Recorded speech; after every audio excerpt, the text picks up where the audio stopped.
Welcome everyone to the InsideLineF1 podcast. And I can't tell what's the biggest story this weekend because heading into the Chinese GP, we have a ton to talk about, Kunal. Like Visa Cash App Racing Bulls. I've said it. I know. Just before the recording, we were discussing. Don't say the sponsor's name, but I've said it. I love it.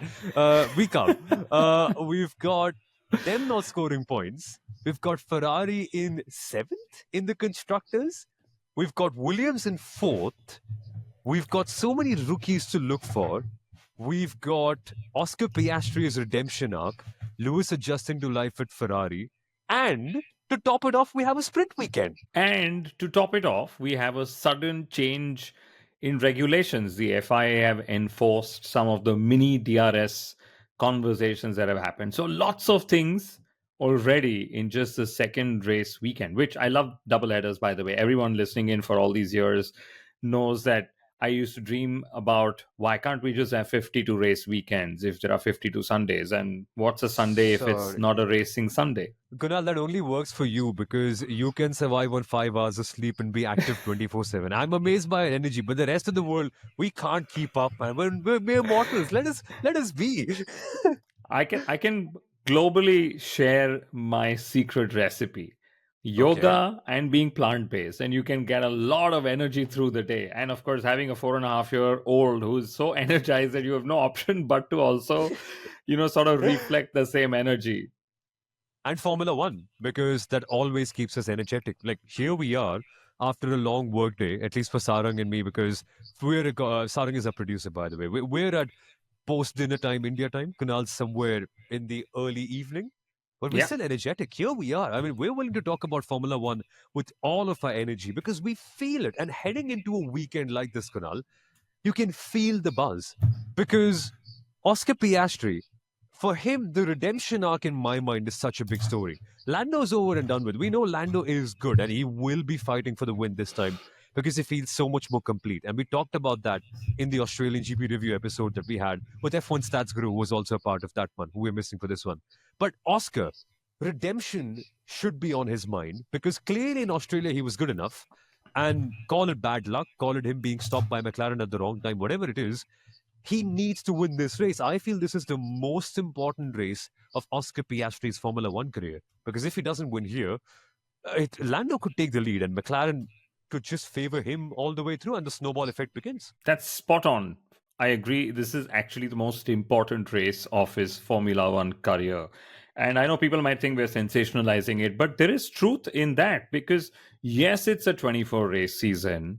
Okay, we all know that. But we know that there are literally 2 rule changes that are happening this season. The first one coming from this weekend, and then more rules around flexi wings from the Spanish Grand Prix weekend, which means you have to optimize every single race you can. Now, Oscar himself said he was a faster driver in China, but guess what? He wasn't the one who scored maximum points. He already has a deficit to Lando Norris. Okay, can this be that weekend where he outscores Lando Norris? There are more points available because it's the sprint weekend and the Grand Prix weekend. And being number one in the team, it's yes, there are politics involved, but the easiest way is to be the quickest driver on track, and then the team is just forced to back you. But let's actually expand on that a little bit more, Somil, because again, two in season changes in the regulations that we're going to see. What does that mean? Can McLaren dominate as much as we know they can dominate? And what do I mean by that? Nityanand has put out this graph from lap 17 in Australia to lap 33. A coincidence that it's, Max Verstappen's race car number. Lando Norris was almost a second faster than Verstappen every single lap. Okay.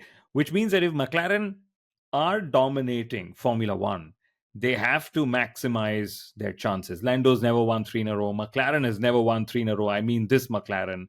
And how do they behave as a dominating team in Formula One is what I'd love to see. That means no mistakes. That means pole position in the sprint. That means winning the sprint. That means pole again for the Grand Prix. Then that means having a race win again, getting the fastest pit stops. Not that you get points for that, but nailing the strategy.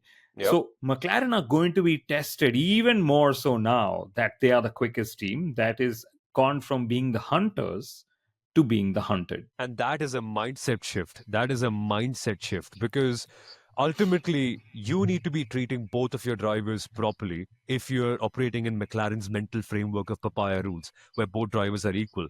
Championship winning teams like Ferrari, Red Bull, Mercedes, they had a clear number one. McLaren are defying the usual way of running a world championship winning team. And hence, they've got to face an uncertain path. And an uncertain path is also ahead for Oscar Piastri because he needs to craft his own space in here. He has an opportunity that no second driver at Mercedes, Red Bull, or Ferrari ever had in the last 10 years. And with this weekend, with the sprint on offer, I think he has the best possible chance of doing so. Because statistically, Oscar Piastri has more sprint wins than Lando Norris. And remember, he was the first driver in that McLaren team to win a race. 2023 Qatar, he became the first driver there and he won the sprint race. And then Lando in Miami got his first Grand Prix win. But nevertheless, Piastri was the first driver to win a race in McLaren and it was a sprint. And last year, Piastri would have won the Brazilian GP sprint as well, but he let that go to give Lando Norris the advantage. And he then, of course, didn't make the best of it. It was a long shot, but yeah, it was a gesture from Oscar to let Lando fight for the championship. That didn't go very well. Eventually, Lando thanked him back by giving him a sprint win in Qatar yet again. But it goes to show that Oscar on a sprint weekend is dangerous. China is a sprint weekend. Oscar has it all to prove. Like, I just want to see, Kunal, mentally, where is Oscar at? Because he reminds me a lot of the Australian cricket team from the mid-2000s. That grit, that determination, that even if things go down, he's always focused on how can I make this problem into a solution? How can I find my way out of here? And this probably would be the deepest or the lowest he's gone because first race of the season, home race, not having a chance to win it when you're quick enough. The way he responds here for me will be the biggest story of the entire weekend. And I can't wait for Piastri's redemption arc. Yes, that's going to be what I'm going to look out for as well. Since you mentioned sprint weekend, it's the 19th sprint in the history of all Formula One sprints. So, clearly just the repetition is where now Formula One's relying on fans loving it. But Oscar Piastri has 2 sprint wins. He's been second 3 times. He's not been third, which means he's got 5 sprint medals if you were to look at the tally. Lando Norris has 6 sprint medals, but he's not rated higher than Oscar because Oscar has more number 1 finishes. And yes, if you remember the medals that are given out, drivers actually have a medals tally. And on top of that list is Max Verstappen, but second in the all-time F1 sprints is actually Oscar Piastri. And I think the very fact that he qualified less than a tenth away from not Max Verstappen, sorry, but away from Lando Norris in Australia in itself is a great start because he sort of tapered off in the end of 2024. If we remember, he started going away and further away from Lando Norris. So him having this start to the season is pretty fantastic. And let's switch to actually talking of sprints because I think sprint weekends are fantastic. I think sprint weekends offer 3 days of entertainment, 3 days of values, money worth for everyone. And we may not like it necessarily, but it is entertainment. And the biggest challenge for the sprint weekend is going to be all the rookies, because in Australia, they had a different challenge, right? What was the challenge? It started to rain, it dried, it rained again, lots of mixed conditions. The rookies were pretty much the first ones to bin the car even before the race started or on the opening lap, etc. Now, the what do you say? There's a different challenge that's going to be facing them. One practice session is all they have before being in the thick of action for the entire weekend. And I'd love to see how the rookies actually swim, because I'd love for all of them to swim. Not a single one should drown. That's just how these rookies are this year. They're so popular and lovable and quick drivers. I can't imagine how tough of a calendar Formula One has given them at the start of the year. Firstly, you begin with Australia and a wet race, which is the toughest thing to do, wet race at a street race. And then you're like, that wasn't easy enough. Here, in your second Formula One race, you're going to have a sprint weekend with just one practice session. It's crazy. Have some mercy on the kids. They're just kids. They've only done 3 days of testing, out of which 1.5 day was actually, a day and a half was actually spent with their teammate having the car. So I don't understand when these kids will actually get a chance to really learn what it's like to be a Formula One driver and how to adapt to all the systems. But then again, the best swim, even though the water might be super deep. So we're going to find out a lot more about that. And I love the sprint weekends for that because there's action every day. And there's also going to be action every day on the Inside Line F1 podcast YouTube page. Kunal, we're going to go live after every major session, which means not sprint qualifying. That will be too much. But we should go live after the sprint, after the qualifying, after the sprint race, and after the main race. So you're going to catch a lot more fun stuff happening on the Inside Line F1 podcast. And the way you can keep up is by subscribing to the channel and making sure that you share it with all your friends and family members who might love it too. Because we're doing some good stuff here, Kunal. There's a lot cooking. There's a lot cooking. Our technology got overcooked for the live stream after the Grand Prix in Australia. We're trying to bring some new systems. There's a lovely new energized team that we also have in the back end talking to us in the ear when we are talking to you guys. But all in all, lots of excitement on the show, on the channel, on the podcast with everything we're doing. Excellent guests that we've already had on the podcast as well. With Antonio Luigi and FIA Stewart was the guest we opened the show and the year with. And then we've had Craig Scarborough taking us deeper down into what each team needs to do to succeed in 2025.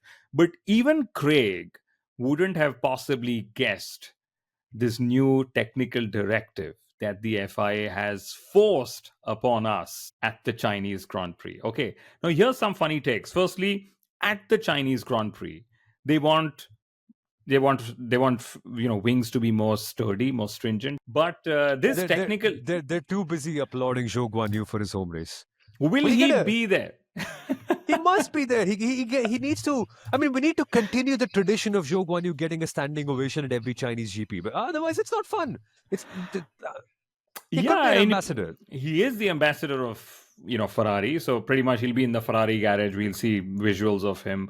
But, a team like, I don't know why, Sauber or one of the teams should just sort of take him and say, here, come and drive. And you probably pay a few millions for that. But the Australian Grand Prix had 465,000 people attending. Okay, that's almost 500,000 people over the Grand Prix weekend.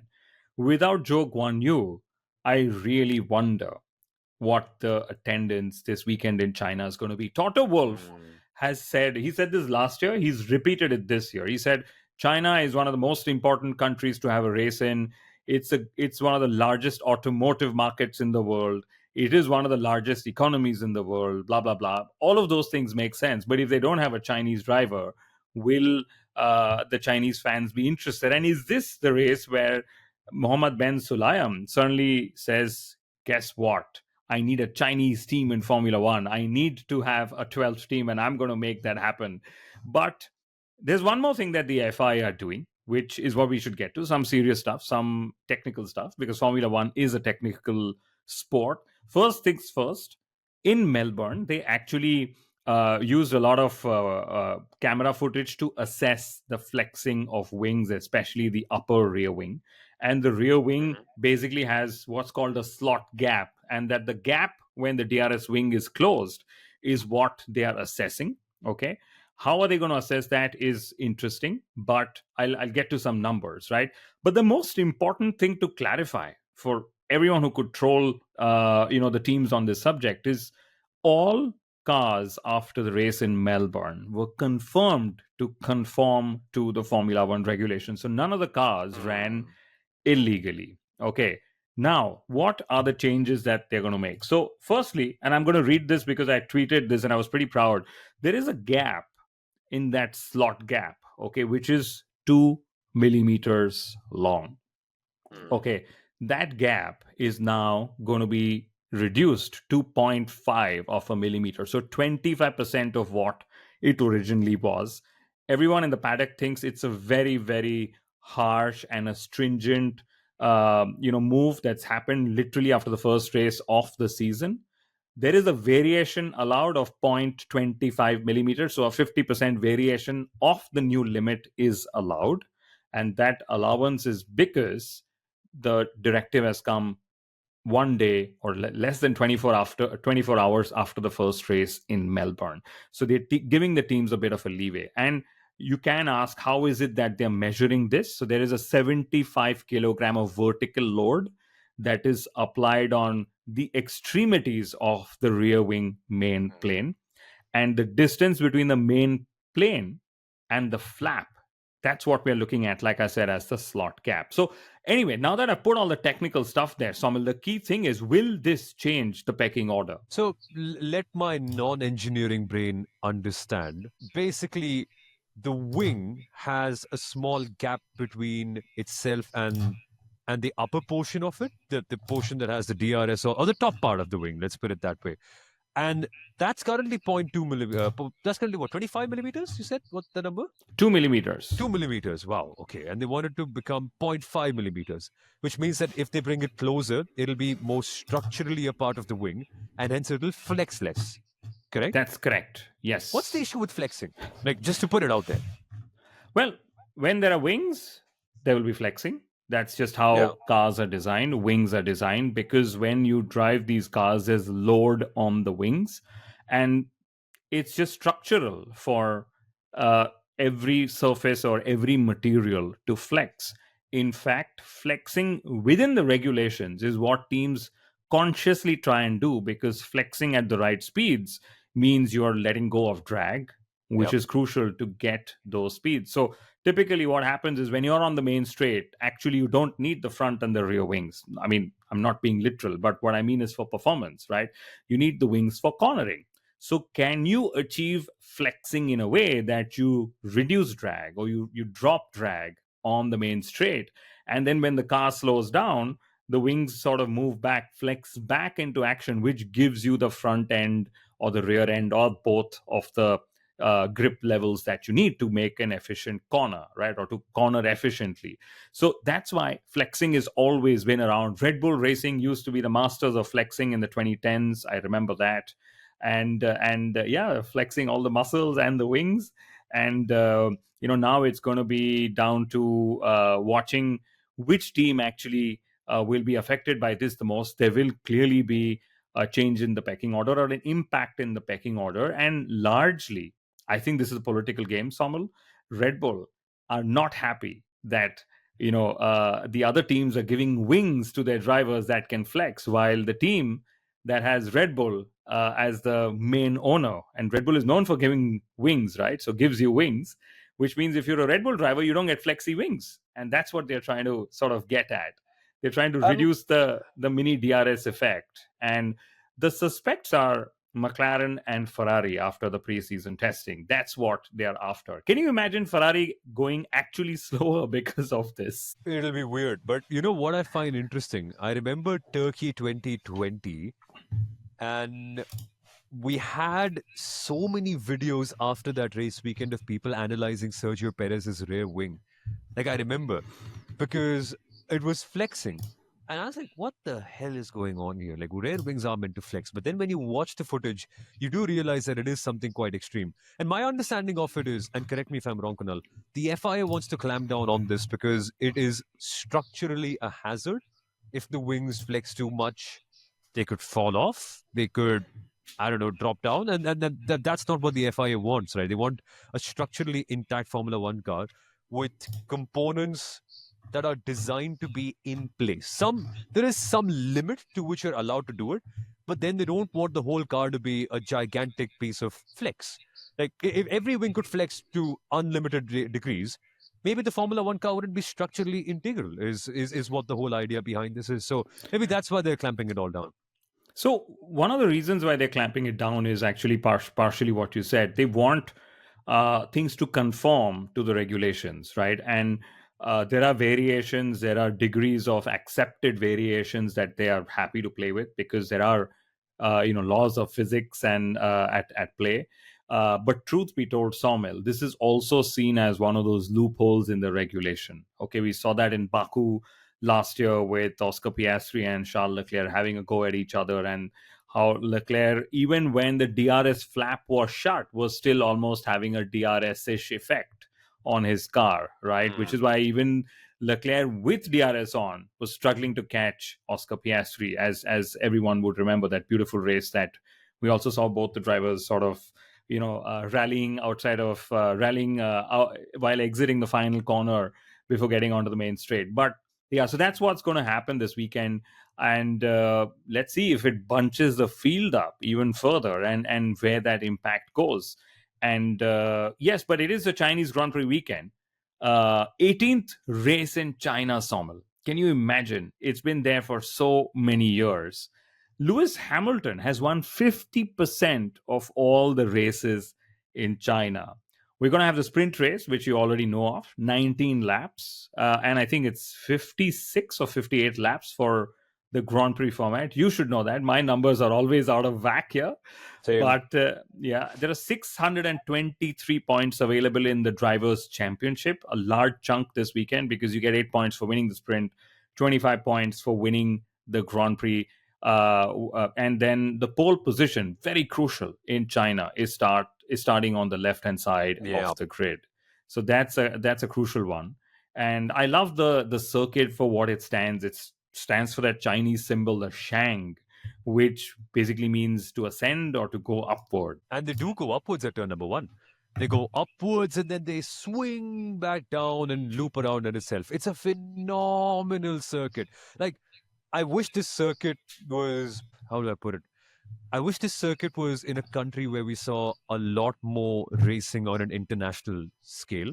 I was about to say I wish the circuit wasn't in China, but that's not what I mean. My problem is not with China. My problem is with the circuit not being used to the full capacity in which it can be used. Like, imagine 24-hour races here. Imagine if we had more championships here. WEC coming every single year. I think WEC still does come here quite often. But imagine if we had Formula E coming back every year like they now do. Like, imagine if we had more GT championships, more Formula 4 championships. And imagine if we could see this internationally, because whatever happens in China is just always something that happens in China. It always feels distant. So I love this circuit. It's phenomenal. And watch out for the tire strategies here. Normally two-stopper, lots of really long straights here. So drivers need to watch out, especially that one at the very back. So that's an interesting thing to keep an eye on. And overtaking zones are fun, which then takes us to our 5 big things to watch for at the Chinese Grand Prix. Or let me just say that correctly, because, if we make a reel out of this, I want to have that as one clean slate. So you also know what happens behind the scenes while we're recording. So here we go. What are the 5 big things that we need to watch for at the Chinese Grand Prix? The big story is, Kunal, I think the biggest story, apart from Oscar and Lando and whatever happens with Max, is Lewis's redemption, or rather Lewis's learning, because we have not seen Lewis fully get to grips with that Ferrari. I'm intrigued to see how much more that development curve advances in a weekend where he has limited practice sessions. And this means pressure situations, crisis management, problem solving on the fly. That's going to be fun to watch how he deals with Ricardo Adami and comes to ways to find solutions. Yeah, exactly. Yes, Lewis and Ferrari, he said, this is not the start I was hoping for. It was worse than I thought it would be. But like I said, and I was, a lot of people had lots of points on Twitter with me, because I'm just surprised that they did not foresee such situations in the preseason and sort of, practice it, relive it. I mean, we go back and watch races and see situations and then see them again and see it from another angle. I'm just surprised that Ferrari probably didn't do that, because if they did, then it didn't show, at least in Australia, that they went through some of these routines and processes and so on. Like everyone's been saying, that the aura is now over, the hype is over, the racing has began. And Frederick Vasseur has already said that China is where our season will start. And very interestingly, F1 data analysis or Formula data analysis pointed out something very, very crucial. It seems that after such a strong Friday in Shanghai, in Australia, on the Saturday, Ferrari had to raise their car a little bit because they were worried of excessive plank wear. So that was one of those things. The second thing is that they were lifting a lot more to turn 12. Again, could just be down to plank wear. But crucially, they were shifting between engine modes, alternating between engine modes. I'm reading my notes in qualifying in Australia. So the comparison was FP2 versus qualifying. So I would love to see if Ferrari's issues were just Australia specific. And if they can take the fight to McLaren in China, because truth be told, Red Bull doesn't seem like they're taking the fight to McLaren, nor is Mercedes. So who is going to turn up to be that rival to McLaren who can challenge them? And I said Red Bull wasn't there to take the fight because it was actually Max Verstappen who took the fight to McLaren. Or could it be Kimi Antonelli and George Russell? Like Kimi, he's done the hard stuff. Australia was the hardest challenge you can offer to a rookie in their first race.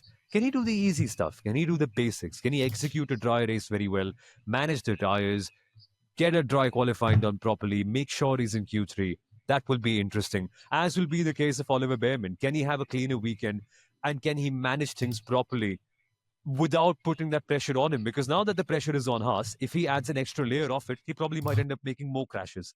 It helps that the walls are further away, but still a tough thing. And also, the one thing that I'm most excited about, how good is Carlos Sainz going to be in his first proper race with Williams? I'm not counting Australia. That didn't happen. That's like the Men in Black thing. The taser has been put in front of me, and that has been wiped away from my memories. This is the start of the season for Williams and Carlos Sainz, and now we shall find out if that partnership properly works. But then again, that brings another question, Kunal. Who is actually going to be knocked out of Q1? Like, genuinely, let's make this our hot take segment. Who are the 5 drivers you think are going to be knocked out of qualifying in China? And I'm not counting sprint qualifying, that'll just convolute matters because there's just so much happening. But the 5 main drivers, who are you picking for that? Very, very interesting. I think both the Haas drivers, Haas is clearly sort of, taken time. Maybe Jack Doohan, maybe Antonelli. I get a feeling. Oh, Yeah, I what? think and maybe Hadjar. Let's remember, none of the rookies have driven at China because China doesn't have Formula 2, doesn't have Formula 3. The F1 Academy will debut this season or this weekend, and they've got some Porsche Super Cup, Carrera Series, Asia rounds that are there. But Lewis Hamilton had a Q1 exit here last year. And since, again, I know we are not supposed to talk about the sprint anymore, but Leclerc and Hamilton have never won a sprint in the history of them racing in Formula 1 and the history of sprints happening in Formula 1 as well. But it's an interesting circuit, Samuel. Maybe we can spend a couple of minutes just talking to the circuit because, 16 corners. We've got 3 key overtaking spots, turns 1 and 2. I love that because you can literally come back out as you exit turn 2 and onto 3. Turn 6 is another key overtaking spot. And then the long back straight, the 1.2 kilometer back straight, which a lot of you have seen Kimi Raikkonen drive straight on while others were warming up their tires. That back straight ending at that very tricky hairpin. And I say tricky because lots of drivers have sort of spun their wheels around, spun their rivals around, or overshot their braking points out there, which is turn 14. So very crucial corner to remember as well. 2 DRS zones. Imagine they're going to test many DRSs in only 2 DRS zones versus the 4 that we had in Australia. But Somil, I absolutely love that, media center and the restaurant they have, which is a bridge between the main grandstand and the Formula One paddock. And crucially, from a performance point of view, the circuit, it is now confirmed, has been resurfaced ahead of this weekend's Grand Prix. And we had only 13 cars finishing in Australia, usually a race of high attrition.